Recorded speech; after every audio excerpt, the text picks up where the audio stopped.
साल 2026 बेहद ही खास रहने वाला है उन नेताओं के लिए जो पश्चिम बंगाल में चुनाव का इंतजार कर रहे थे, क्योंकि इस साल चुनाव भी होना है। लेकिन आज 5 जनवरी 2026 की तारीख को ममता दीदी अपना जन्मदिन मना रही हैं। इसी मौके पर भारत की यशस्वी प्रधानमंत्री नरेंद्र मोदी ने उन्हें जन्मदिन की बधाई दी सोशल मीडिया साइट एक्स के जरिए।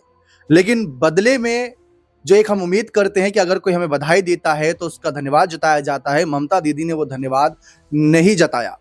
कितने बजे से कितने बजे तक वो आपको मैं पहले क्लियर कर देता हूं। सबसे पहले मैं आपको उनके पोस्ट की तरफ ही लेकर चलता हूं। प्रधानमंत्री नरेंद्र मोदी का सुबह 8:45 पर यह पोस्ट आया था, जिसको अभी तक लाखों लोग देख चुके हैं। लिखते हैं कि birthday wishes to West Bengal chief minister Mamata Didi, I pray for her good health and long life. अब बहुत से लोग कह रहे हैं कि ये बहुत छोटा, यहाँ पर इन्होंने सिर्फ धन्यवाद दे दिया कि बस ऐसे कि हाँ हम आपको धन्यवाद कर रहे हैं, आपको शुभकामनाएं दे रहे हैं, ऐसा कुछ खास नजर नहीं आया। ये सुबह 8:45 पर था और जब मैं ये आप सबको खबर दिखा रहा हूं या जानकारी दे रहा हूं तो अभी देखा जाए तो करीब 1:26 हो रहे हैं। और ये ममता बनर्जी का ऑफिशियल अकाउंट है, जो आप देख सकते हैं, वेरीफाइड अकाउंट पश्चिम बंगाल की सीएम का। इस पर अभी तक कोई भी जो बधाई का संदेश का एक जवाब होता है वो सामने नहीं आया। इस पर लोग काफी भड़के हुए हैं, लोग अपनी भड़ास निकाल रहे हैं, लोग ममता बनर्जी को लेकर तमाम बातें रख रहे हैं, प्रधानमंत्री नरेंद्र मोदी की तारीफ कर रहे हैं कि ये दिखाता है कि इनका व्यक्तित्व कैसा है, इनका स्वभाव कैसा है।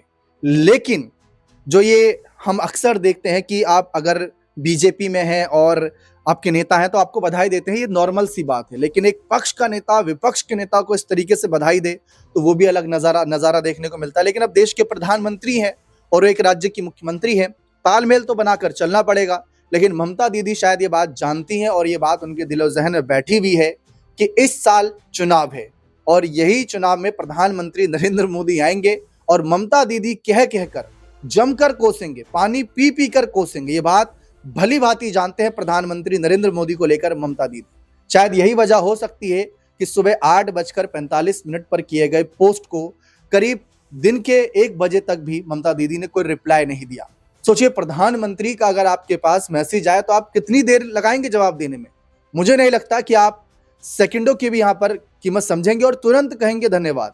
लेकिन यहाँ पर वक्त लिया जा रहा है क्योंकि वो जानती हैं कि बधाई में भी राजनीति छुपी हुई है। इसको लेकर लोग तरह तरह की बातें लिख रहे हैं कि प्रधानमंत्री जब 3 लाइन से ऊपर लिखते हैं तो सचमुच वो किसी को लेकर एक अंदर से दिलों वाली बात लिखते हैं, लेकिन उससे कम होती है तो वो जानते हैं कि आगे की रणनीति क्या है। फिलहाल ममता बनर्जी का टारगेट क्या होगा? ममता बनर्जी का टारगेट यह है कि पश्चिम बंगाल में जहां पर अमित शाह पहले डेरा डाले बैठ गए हैं और उन्होंने हाल ही में प्रेस कॉन्फ्रेंस करते हुए बहुत सारी बातें करी, ममता दीदी के कार्यकाल को लेकर सवाल उठाए और तमाम ऐसी चुनौतियां बता दी जिनका सामना भी ममता दीदी कर रही है और उनको सॉल्व सिर्फ और सिर्फ राज्य में डबल इंजन की सरकार कर सकती है। वहां पर अमित शाह ने कुछ ऐसा संदेश दिया। लेकिन ममता बनर्जी ये बात जानती है, इसीलिए बदले में जवाबी कार्रवाई भी कर रही है। एसआईआर का मुद्दा हो या फिर देश का किसी भी योजना का मुद्दा हो, मोदी सरकार की आलोचना करने से पीछे नहीं हटती हैं।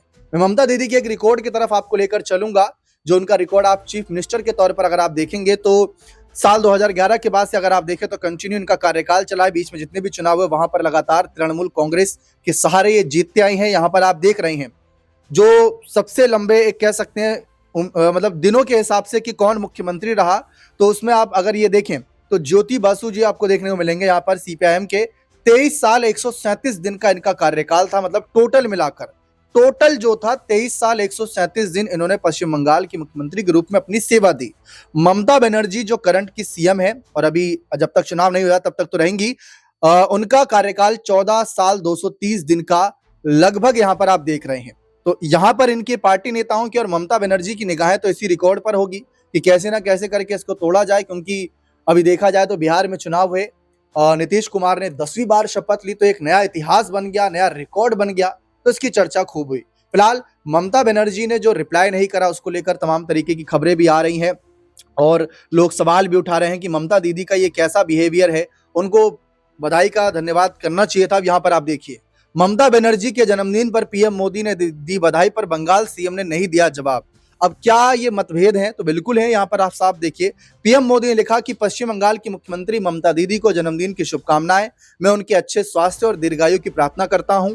पीएम ने इस पोस्ट के बाद ममता बनर्जी को टैग भी किया है। ऐसा नहीं कि सिर्फ पोस्ट कर दे और उनको पता भी ना चले, ममता बनर्जी 7 बार लोकसभा के लिए निर्वाचित हुई और केंद्रीय मंत्रिमंडल में मंत्री के रूप में भी सेवा दे चुकी हैं। वे पश्चिम बंगाल की पहली महिला मुख्यमंत्री हैं।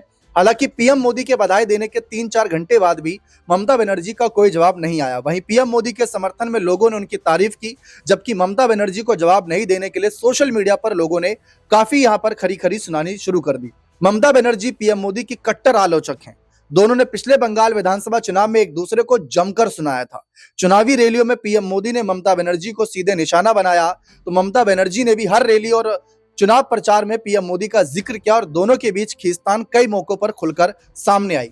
हालांकि राजनीतिक प्रतिद्वंदिता के बीच दोनों व्यक्तिगत तौर पर एक दूसरे के जन्मदिन पर बधाई देते हैं, कई मौकों पर त्योहार पर भी विश करते हैं। ममता बनर्जी भी पीएम मोदी को आम जैसे गिफ्ट भेजकर उन्हें संदेश देती हैं कि उनके बीच सिर्फ वैचारिक मतभेद है, ना कि व्यक्तिगत।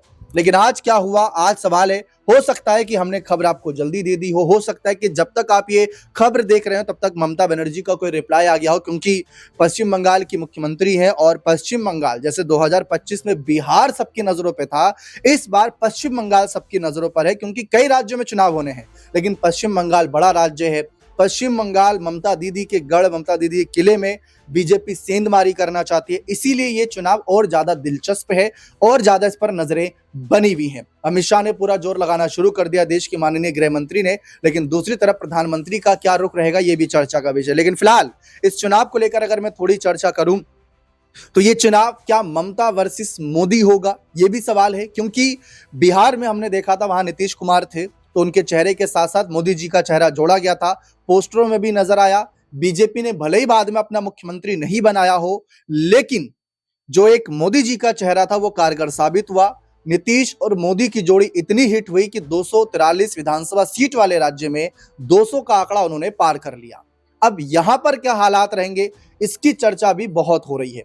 मैं आपको पिछले रिकॉर्ड की तरफ भी लेकर चलूंगा कि पश्चिम बंगाल के यहां पर अगर आप देखें तो क्या कुछ नतीजे थे, अगर आप यहां पर पाएंगे तो उसमें आपको काफी कुछ लगेगा कि हाँ यहां पर बदलाव हो सकता है।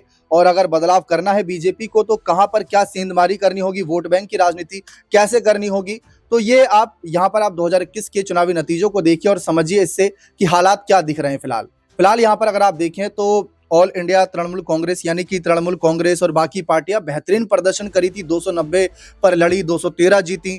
टोटल इनके गठबंधन को 216 सीट मिली। इसके साथ साथ एनडीए दल यहाँ पर ऑल झारखंड स्टूडेंट्स यूनियन जो आजसू पार्टी सुदेश महतो की, उनकी पार्टी के साथ गठबंधन था, एक सीट पर वो भले ही ना जीत पाए लेकिन बीजेपी 77 सीट जीती थी और इनका वोट परसेंटेज अगर आप देखें तो करीब 27% यहाँ पर दिख रहा है बड़ा था और सीट बढ़ी थी 74%। जबकि गजब की बात यह थी कि टीएमसी को भी 2 सीटों का फायदा हुआ था। तो ये चीज ये पार्टियां जानती हैं कि फायदा हमको भी हो रहा है, फायदा सामने वाली पार्टी को भी हो रहा है, लेकिन ये जो 37-38% का वोट बैंक है बीजेपी का, इसको और मजबूत करना चाहती हैं। बीजेपी जानती है कि टीएमसी में ऐसे कई नेता होंगे जो अभी नाराज हैं, जिनको लग रहा है कि हमारे कद की अहमियत यहाँ पर नहीं, हमें कद के हिसाब से पद नहीं मिल रहा, तो बीजेपी अभी वो भी खेला शुरू करेगी। तो इसीलिए यहाँ पर अभी सबसे बड़ा खेला होना तो बाकी है। फिलहाल गठबंधन का क्या रुख रहेगा, कांग्रेस का भी अगर आप प्रदर्शन देखें तो उनका तो बहुत ही खराब प्रदर्शन था और वो इन फहरिस्त में ज्यादा नजर भी नहीं आ रही, इसकी वजह से उनकी चर्चा यहाँ पर उतनी नहीं हो रही है।